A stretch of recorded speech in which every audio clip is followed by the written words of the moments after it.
Coming up on Double Tap TV. Is a smart speaker a friend or a foe? We talk privacy and which of the big three are the right choice with accessibility in mind. The latest tech. Second place with a total of 5 points. Interviews. Great advantage of that is it's very simple, it's very easy to use. Accessibility. This is Double Tap TV. Welcome to another edition of Double Tap TV. I am Mark Aflalo with Stephen Scott, and this week another familiar voice here on the AMI network. Jennie Bovard joins us. Jennie, thank you so much for being here. We need to break up all this testosterone. It's so nice to have that female, what's the word I'm looking for? That female involvement, right? It's called energy, and you're welcome. Yes, thank you. That's the word I was looking for. I've got to get a dictionary or some kind of assistant going on here. As always, if you want to get involved at home, you can do so. There are so many ways to get in touch with us. Email and Twitter. Stephen, those are? A couple of ways you can get in touch on email, feedback@AMI.ca, or you can find us at Double Tap Canada on Twitter. So guys, we're going to give our listeners and our viewers over at home a little bit of a behind-the-scenes look of how we plan things over here at Double Tap TV. Now, Jennie, when we reached out to you, we said, hey, what are some of the things that interest you? What are some of the tech challenges you might have at home? And you came back with a very interesting scenario that I think is extremely relatable to a lot of people in our audience. Can you elaborate on that a bit? Yeah, so my husband and I, we rarely disagree on anything. We're, very similar in many ways. But one thing we disagree on is whether or not it would be kosher to have like a home assistant, like a Google Home or a Amazon Echo in the house. And his argument is he values his privacy very much. And my argument is very much, well, what if we got to hide exactly other than maybe some banking information? And, the more I think on it, it's like I very, very rarely even give out my banking information over the phone anymore. It's all online now. So I'm here to build my argument for getting one of these devices because I think it can make life a lot easier. Well, I'm hoping we can give you a reason to go out and either buy that first smart speaker or at least skew the argument in your favor when it comes to that conversation with your husband.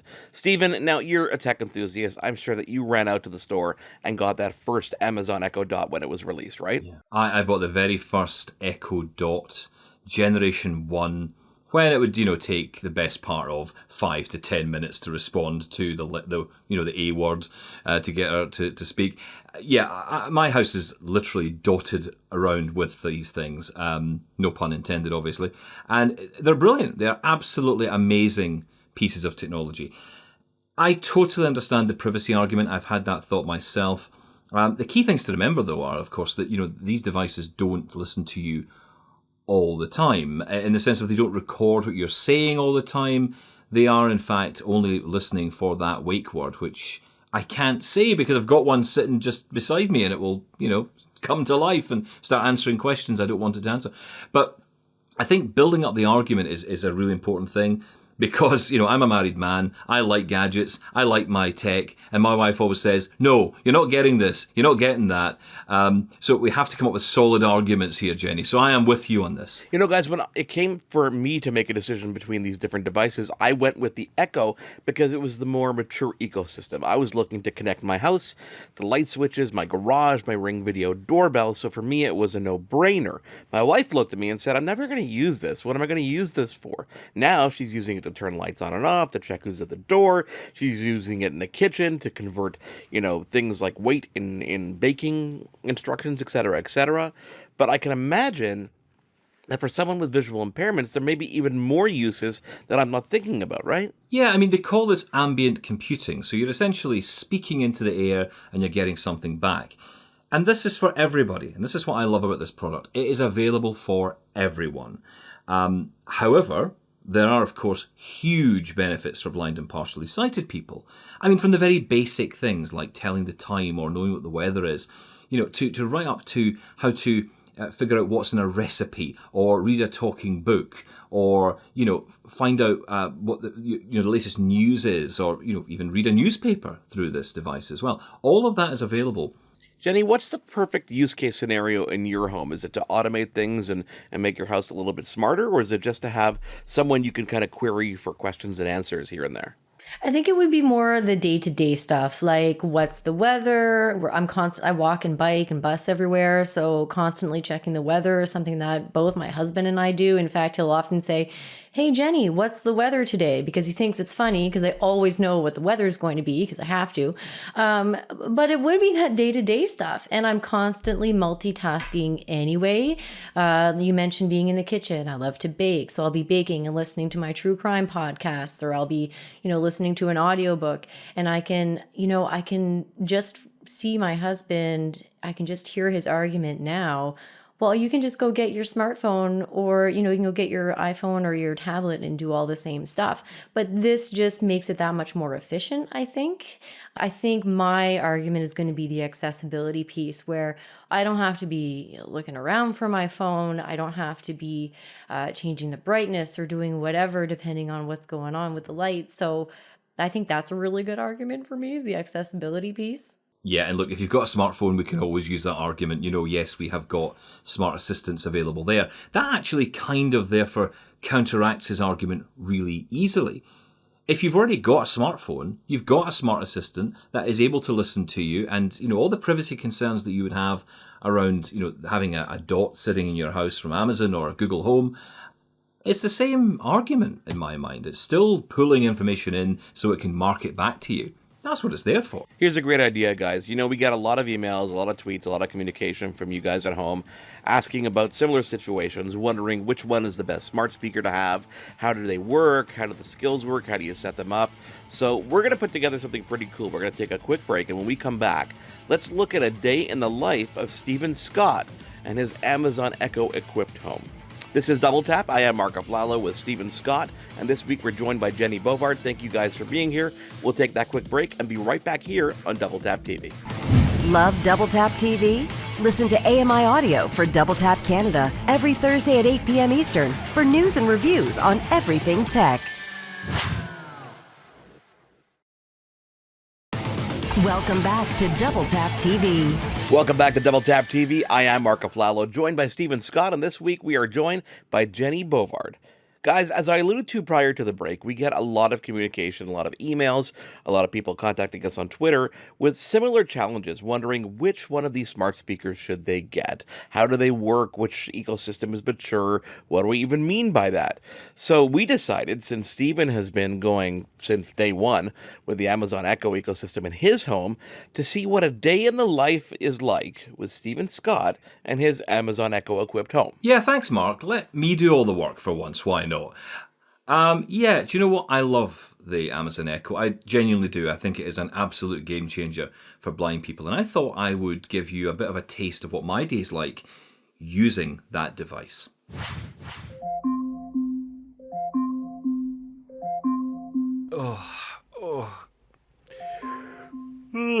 Good morning. Yes, one of the more useful features of the Amazon Echo is the alarm. Alexa, stop. Morning. Okay, so now I've woken up a bit, I thought I'd talk to you a bit more properly about what I use the device for. It's actually just on my bedstand here. I've got the Amazon Echo sitting there. It's the black edition, I think. It's what they call it. I don't really care much about colour, so it doesn't interest me too much. But yeah, it's a really good device. It's got a good speaker on it. It's this sort of one-up from the Echo Dot, if you like. And it does all kinds of wonderful things. I mean, you heard the alarm, which woke me up, and you will, be able to ask the time. I could say things like, Alexa, what's the weather today? Currently, in Glasgow, it's 21 degrees Celsius with cloudy skies. Today, you can expect clouds with a chance of showers, with a high of 23 degrees and a low of 12 degrees. One of the great things about the Amazon Echo devices, and this applies to the Google Home devices, Apple's Siri, HomePod and all of that, is that they connect with other devices. So they're not just unique. You can connect them to, as I've done, a little smart plug. And what that does is it links up with the Amazon Echo, and then simply by saying something like, Alexa, turn on the hall light, this happens. There you go. Quite simple as that. I've turned on my lights in my house just by using my voice.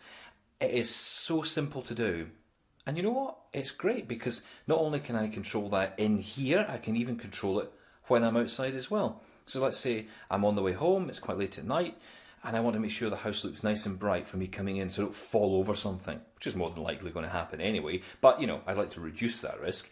I can just ask Lady A to turn on the hall light. Alexa, turn off the hall light.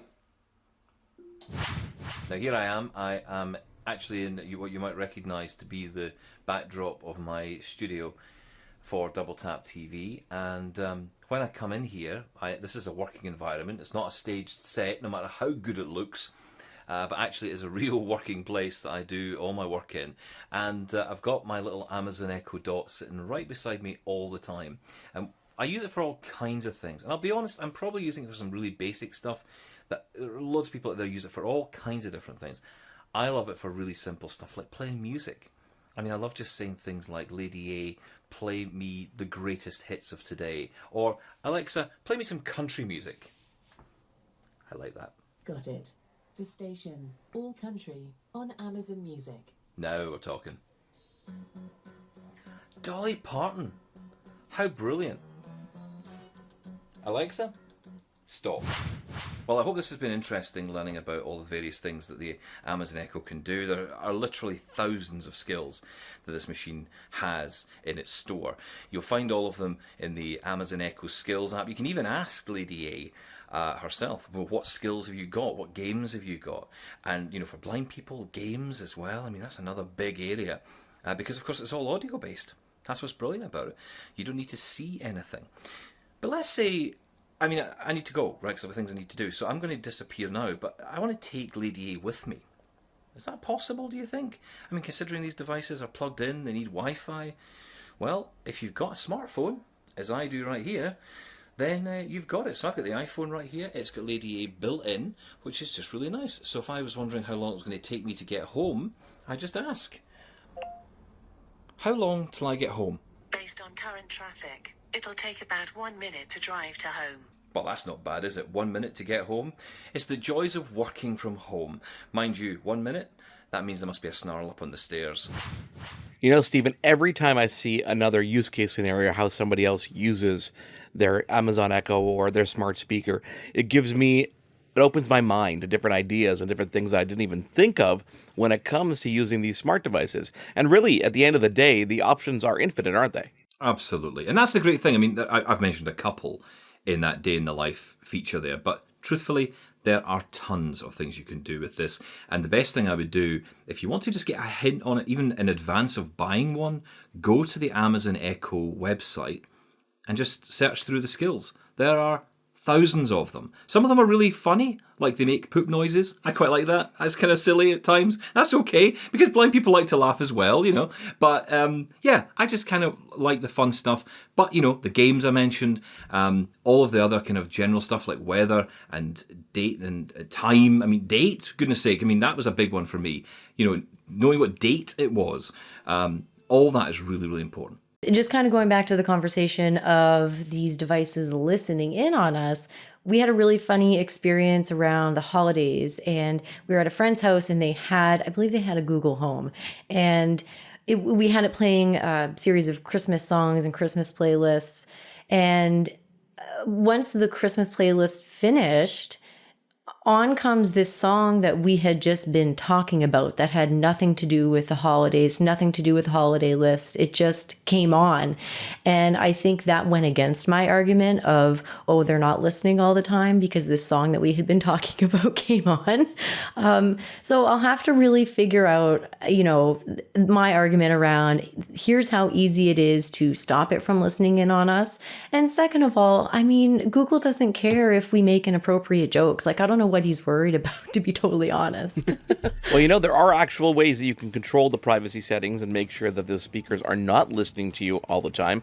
And we are going to get into that after the break because we got a lot of emails and a lot of questions from you guys at home asking about those similar things. So how do you get in touch with us again, Stephen? Well, you'll find us at Double Tap Canada on Twitter and on email feedback@AMI.ca. We will get to your questions after a quick break. I am Mark Aflalo. He is Stephen Scott, and we are joined by Jennie Bovard this week on Double Tap TV. For more great Double Tap TV content, visit AMI.ca/doubletap. is Double Tap TV. Welcome back to Double Tap TV. I am Mark Aflalo with Stephen Scott, and this week joined by Jennie Bovard. Lady and gentlemen, I want to remind people how they can get in touch with us. This way they can send us an email, they can send us a tweet anytime they want, because this week we are talking all about our smart home assistants, and we're going to get to a couple of those communications from our wonderful listeners and our viewers in just a moment. Stephen, how can they get in touch with us? Feedback at AMI.ca is our email address, and at Double Tap Canada is where you'll find us on Twitter. Okay, Jennie, I think it's about that time. We've teased it enough. I think it's time to finally answer that question that not only your husband has, but I think everybody has a right to ask the question about privacy when it comes to anything that's in your home and connected to the internet that might have a microphone or a speaker. So this email comes to us from a viewer named Debbie, and Debbie writes, I have an Amazon Echo. Can I stop it from listening to me? Stephen? Well, listen, I love my Amazon Echo. I've got tons of these devices. I'm holding right now a third generation Amazon Echo device. This is the white and heather grey fabric design. Isn't it gorgeous? If you can see it, amazing. I couldn't care less, frankly. But if you like that kind of thing, then great. The power, where it plugs in, actually goes in at the top of the device. And there are 4 buttons that you'll feel. Where the power goes in, there's a plus button, and then directly below that, there is a minus button, and that minus button and plus button are for your volume, right? So you can turn the volume up and down to suit yourself. On the right-hand side, there is a summon button, and what that button does is it means you don't have to say the wake word. So, for example, I've done it sometimes. I've pressed it and said, add chocolate to my shopping list, and then my wife doesn't hear it. It's absolutely fantastic for that. On the left-hand side, there is a button which I'm going to press, and when I press it, it changes colour. Changes to red. The device right around the ring on the outside turns red, and that is the mute button. What that means is that no matter how many times I say the word Alexa, Alexa, Alexa, she will not respond because she's not listening to you anymore.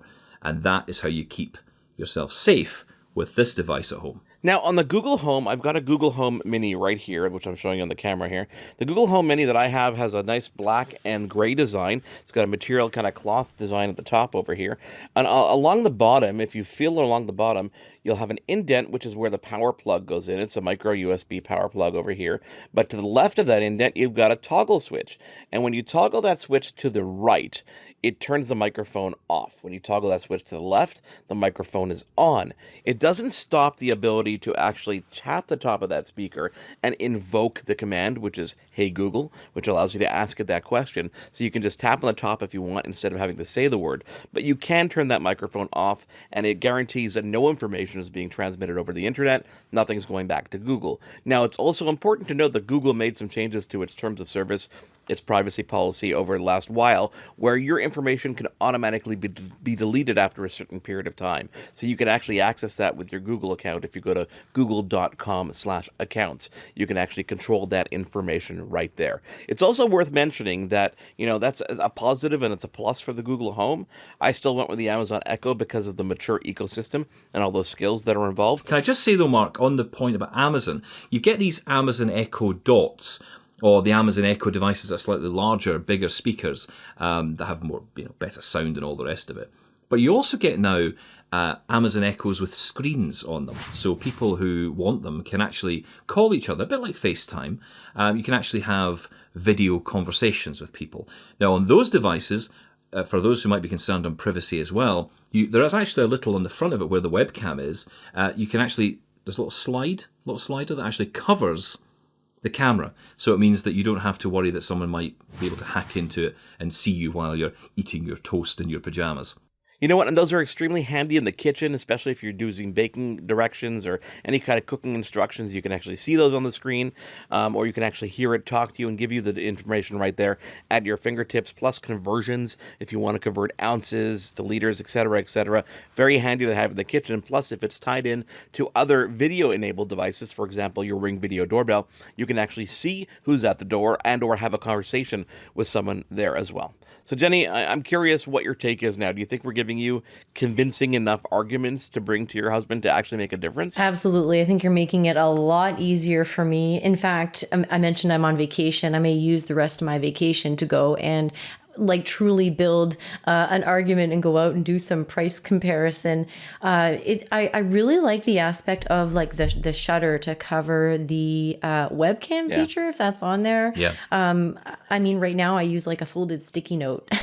Yeah. So it's just like, what a time to be alive. Someone thought of this and did it. And then the other really interesting thing you guys mentioned was I'd never even heard of the Apple version. So, clearly that's news to me. But I wonder if I could ask quickly, which one do you think has the better sound quality for playing music? That's a difficult one. Yeah.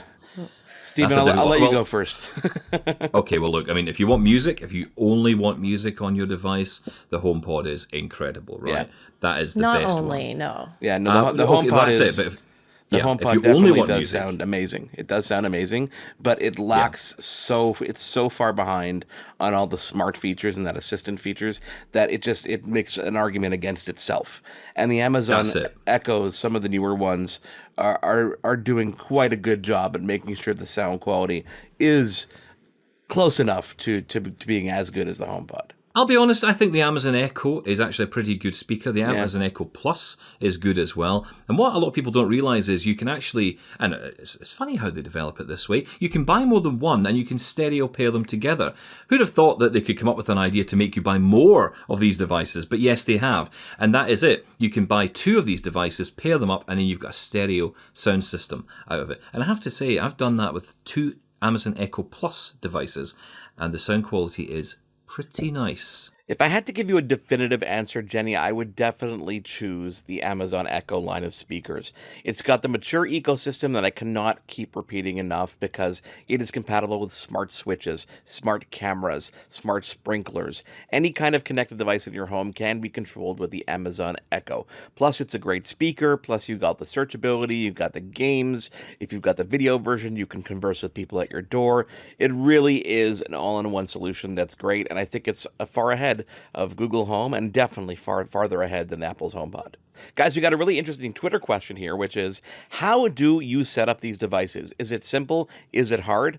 Well, I think the short answer here is it's gotten a lot easier to set up these devices over time, right, Stephen? Yeah, it's getting easier and easier. There are a couple of ways you can do it, which there's an easy way and there's a hard way. And obviously we want the easy way, right? If you've got a smartphone, there is an app that you can download. It's called ALEXA. Again, I'm trying not to say it, but that's the name of the app. You download it, and essentially you can see all of your devices on there. So if you've got more than one Echo Dot, you can see it on there.